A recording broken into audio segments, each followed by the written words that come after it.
Hello everyone, hope you're doing well. We are back on the dev server and we're having a look at another plane that is coming in the next major update Spearhead. This is the Su-30MK2 AMV, and that is a Venezuelan version of the Su-30.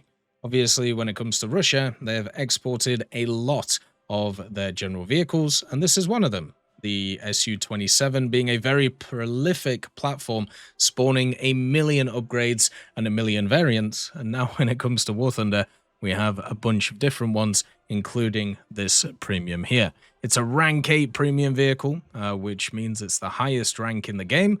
But according to Gaijin's quote-unquote rules, it is technically not a top vehicle because it isn't at 14.3. Instead, it's right now at 13.3 when it comes to the game. So that's how they get around all of their funny rules that they create. It's really interesting how when you're the person who also creates the rules, you can also bend them quite a lot. And that's what we've seen a lot when it comes to War Thunder itself. So what are you getting out of this machine if you decide to buy it? Well, you're getting a platform which has access to some pretty decent air-to-air stuff, pretty decent stuff in terms of ground ordnance, but not the best and not the ones that people actually use at the highest echelon of the game for Russia. And that's the key part right there. So looking at certain parts, it has the new or the N001 radar, pretty standard with the TWS mode, and also all of its other factors. We've seen it a million times. Major issue is the data link stuff. Then you have the pilot, which has access to everything you would want, plus the L150-30 SMRWR, which is lovely to see for this vehicle, and also HMS to help it out. It has access to the Saturn AL31FP engines, which they have actually changed in this dev server. So, you know, the characteristics or flight characteristics of these planes is going to be slightly different. It also has access to 96 large caliber countermeasures, which is not as many as others, but should be enough in most cases. And also, it gets pretty much the same flight performance as a lot of these other vehicles which are very similar to it. The secondary weapons is where it gets spicy, and it actually gets access to stuff that other vehicles just don't. We'll start off with the stuff that it gets, which is the same though. It gets the R73s. These are the R73Es. E's basically just the export version. It's exactly the same as the standard one. So if you want to have a look at it, it's obviously in the Russian tech tree. It's their all-aspect IR-CCM missile, which is generally pretty good. Then it also gets access to the RVVAEs. Now you may be wondering, what is the RVVAE? Well, it's the R-77. It's the Russian active radar homing missile. This is just the, once again, exported name, and that is its stats. It also gets access to the R-27R1s, which are some very good semi-active radar homing missiles. So technically, if you want to do like a really fun kind of lineup with it, what you could do is you could bring the R1s or the ET1s, which are the large IR missiles, which have a bit of an extended range. And then what you could do is maybe bring along some of the active radar homing ones, or you could just kind of just set it up and have active radar homing only and also IR missiles, which is kind of what a lot of people do, just because it's a bit easier to manage the radar and also everything else going on. So this can carry up to this many missiles. It can carry 10 of them across the board, and you can get pretty much anything that you would want. Some very, very powerful missiles for this BR. So looking at the secondary armaments in terms of ground, this is where it gets interesting. So you have all of these different mishmash lineups because they always do this with premiums where they just add them all in. But if you actually have a look at the bombs, you have some dumb bombs in the 1500s. You have some drags with the 250s. You also have some of these boys, the OFABs. And then also you have the 100 kilos and incendiaries. If you really want to bomb bases with this, which you probably don't, which would kind of suck. So then this vehicle, when it comes to rockets, gets these, the S250s, which are kind of funny because, you know, they actually do a lot of damage because they're absolutely massive. I love overpressure. And then also they have the S130s, which are pretty standard, along with the S8KOs. Now, none of these will ever get used, but at least they exist. Now, let's talk about the fun ones. You have the big bombs, the CAB 1500s. These are the TV guided bombs. They do a lot of damage, and you don't really see them too much because it's kind of hard to guide them in, but they are quite nice. Then you have the KH-29TDs, which are the TV guided monsters, but this vehicle doesn't get access to KH-38s, which are the big old crazy monsters. And also the optics on this thing, they're generally okay. Like the optics is fine to be able to use, and getting 6 of these means that you can spawn, bang, bang, bang, bang, bang, bang, bang, and then disappear, just like, you know, all of these types of vehicles do. Then you got the KH-29Ls, which are the laser guided version of these things. Then you have the CAB 500KRs, which are just the TV guided bombs, which are a bit smaller, but you can carry more of them. Then you get these things. So this is a new missile that has come to War Thunder, and it is interesting. I would say it is. So this is the KH-59ME.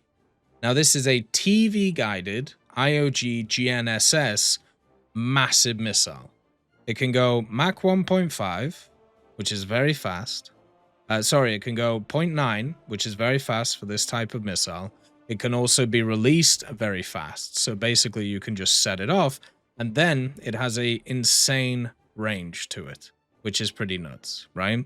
So big warhead, it's a HE warhead. So maybe there'll be a version in the future which is a bigger warhead in terms of like damage. So maybe a heat warhead or something like that. But right now it has 190 kilos of TNT equivalent, which is pretty nuts, and nearly 90 millimeters of high explosive fragmentation.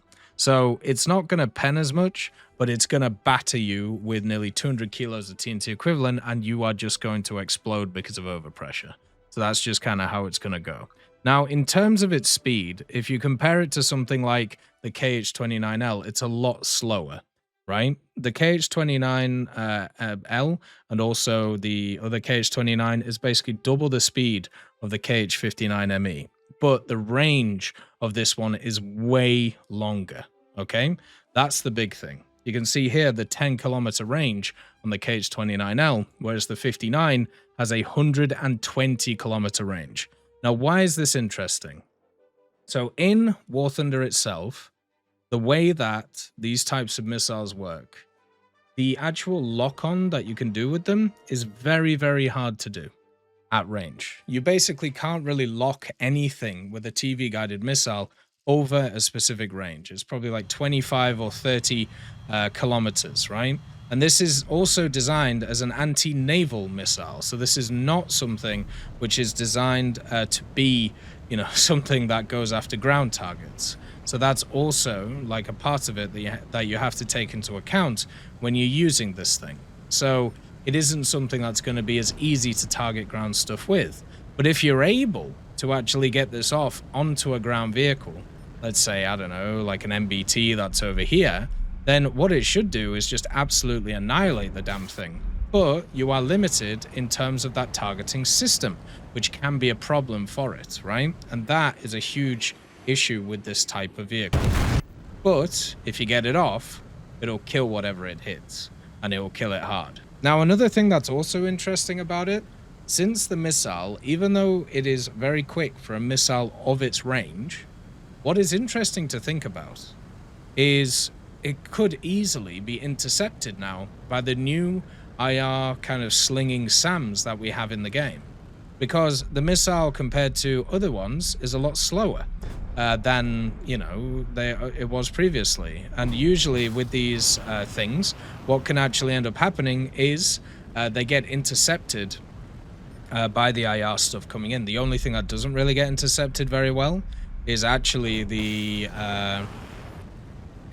like the glided bombs, which, you know, don't really do too much about it. So that is, like, you know, something to take into account. So for me, when I look at these missiles, they're not as powerful as some of the other ones that exist for the Russians, but I still think they'll have a place, at least in the game at some point. Whether it's when they extend the range of TV-guided missiles in terms of what you're able to target, whether it is its usefulness as they're adding more and more naval vehicles to kind of like the area of the game, or whether it's just as kind of a gimmick as you use this type of vehicle, and actually use it more as kind of an air-to-air vehicle with the dumb missiles on it, right? Because technically, you still have the R-77s when you use this loadout, you still have the R-73s, you actually still have quite a lot going on in terms of this vehicle, even though they're not the most powerful, air-to-air missiles in the game, they're still very good for the BR that they're on.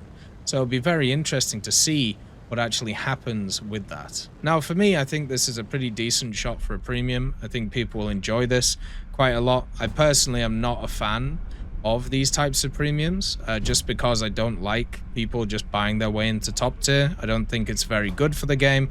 I don't think they have a positive experience. But in terms of one which isn't insanely powerful and also gives people a little bit of something different compared to what's also there, I actually think it's quite a nice pick, and another kind of a way of showing another nation in the game in terms of like Venezuela. So yeah, for me, it's lovely to see the vehicle. Not very happy that it's in that it's in as a premium. But if you're going to pick a premium and you're going to pick the Su-30 or 27 series, I suppose this is one that you go for. I'm very worried about the future of these missiles.